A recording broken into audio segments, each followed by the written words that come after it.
This being Pride Month, I decided to add a few things to set the context of where we are in the world of LGBT rights and LGBT planning. So everyone has a history. You and I do, everyone here does, and our community also has a history. And in setting the context, I wanted to go through just a little bit of history with the LGBT community, beginning with what you probably recognize as the Stonewall Rebellion in 1969 in New York. Now, what you may or may not be ultimately familiar with is this is a photograph of Brandon Tina, a trans man who was murdered in 1972. And this is Harvey Milk, a candidate for supervisor in San Francisco, who was murdered in 1978. It isn't all bad, but we do have a varied history. Does anybody recognize this? This is the AIDS quilt that was laid out at the National March on Washington in 1987. Do we remember the AIDS crisis? We should. It's one of those things we should never forget.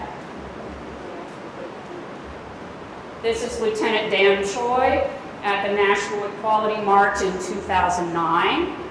Things get a little more positive here for a while. Not so much here with 49 people murdered at Pulse in 2016.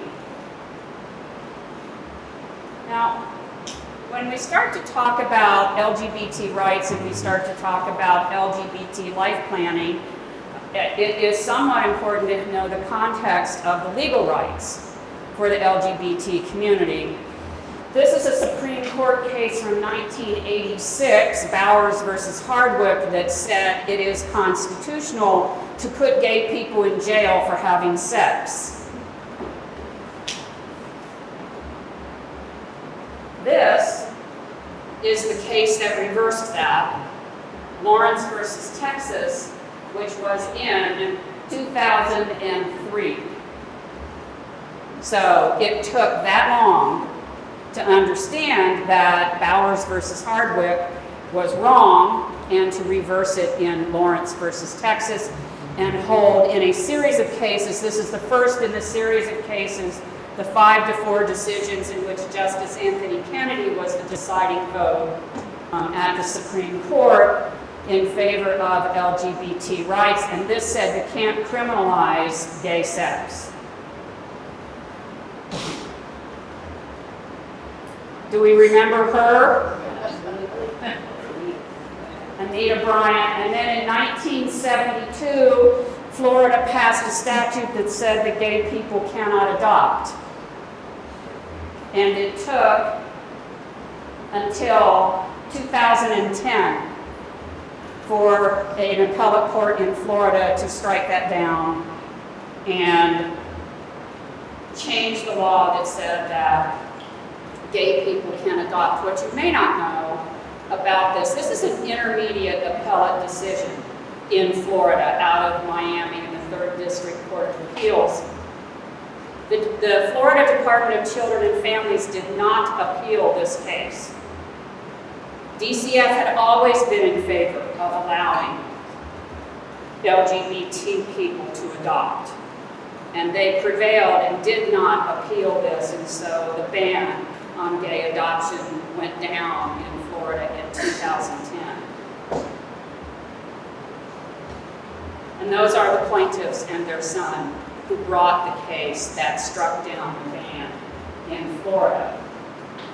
Then in 1996, the United States Congress got a little freaked out and passed the Federal Defense of Marriage Act, the infamous DOMA, banning recognition of same-sex marriage anywhere in the United States, and that was then struck struck down in 2012 in United States versus Windsor, yay, Edie Windsor.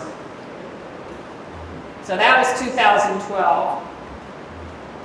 Then, in 2015, the Supreme Court in Obergefell versus Hodges ruled that states cannot ban same-sex marriage, and marriage equality became the law of the land in 2015. It seems like that was yesterday, but it really was 6 years ago.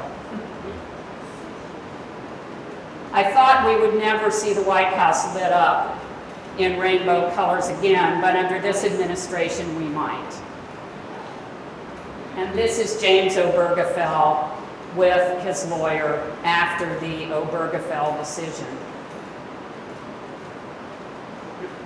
Now this is a decision from 2020. Was the opinion? Yeah, it was decided June 15, 2020. There were 3 cases that were consolidated before the United States Supreme Court, and this held that Title VII protects sexual orientation and gender identity. So the 1960s Employment Anti-Discrimination Statute, Title VII, now explicitly applies to gay and lesbian and transgender people. And believe it or not, Gorsuch was the justice who wrote this opinion. Now, you don't want to read too much into this, because after this, we now have this year, after this legislative session, our governor, DeSantis, signed a bill banning transgender youth from playing sports.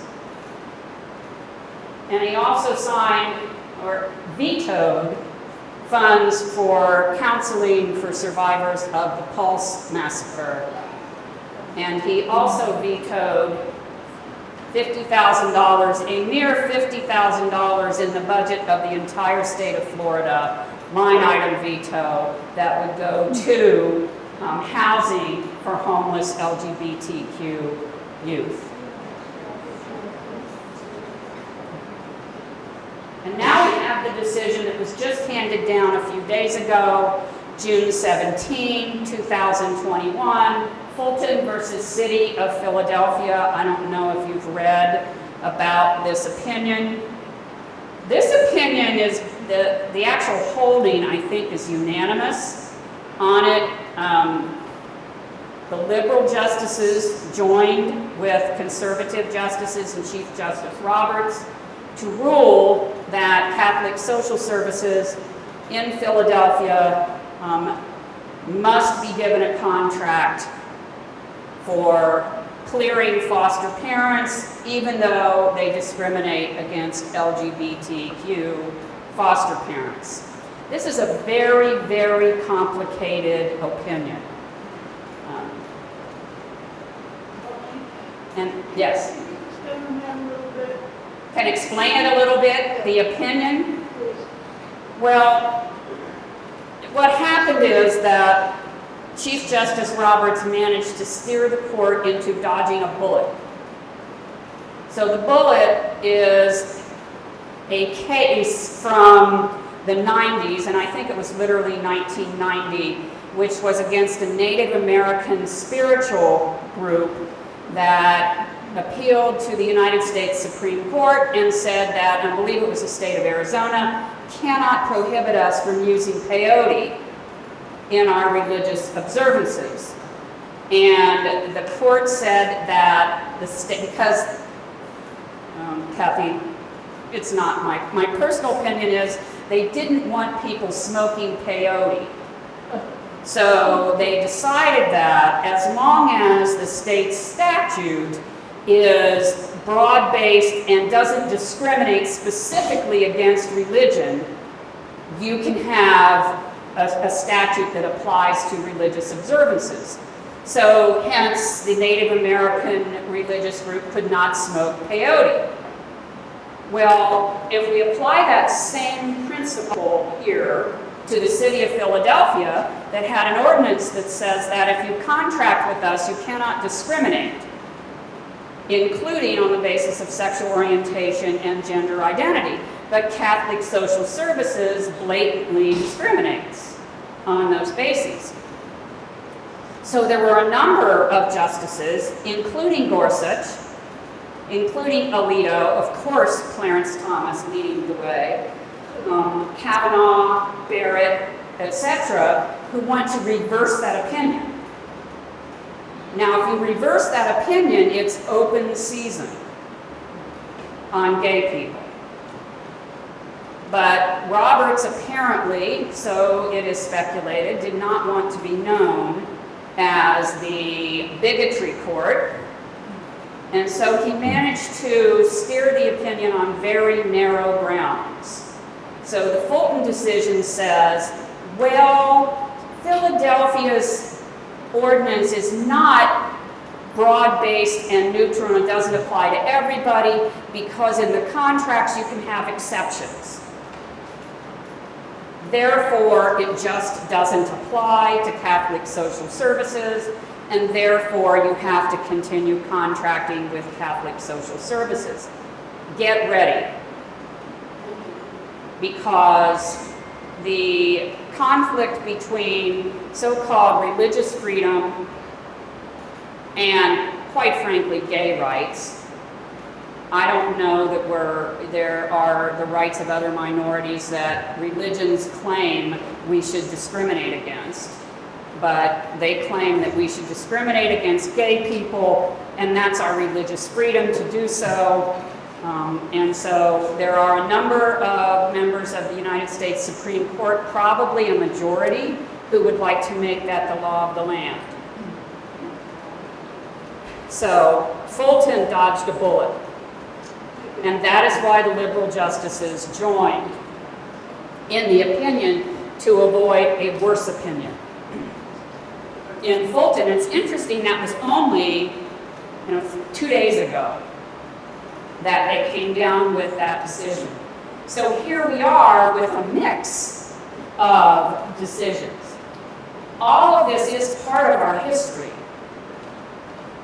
And I think it's really clear that LGBTQ people have not been included in the laws of the United States or the political processes for most of our history. And much of the progress in the laws has been made in the 2000s. So people sometimes, it used to be really frequently as soon as Trump was elected, it's died off a little bit now. People asking me, will they reverse marriage equality? And I can't tell you the answer to that. Personally, I don't see any way you can reverse marriage equality. You're going to see throughout this presentation how much the relationships, social relationships between people is governed by the laws of marriage. And we've now had this for a long time in several states, and since 2015 across the United States, and I don't think you can unwind it. Even if you wanted to reverse the principle, you don't know how you unwind the consequences. So I don't think they're coming after marriage equality. Quite frankly, my personal opinion is they're coming after blatant discrimination in the name of religious liberty.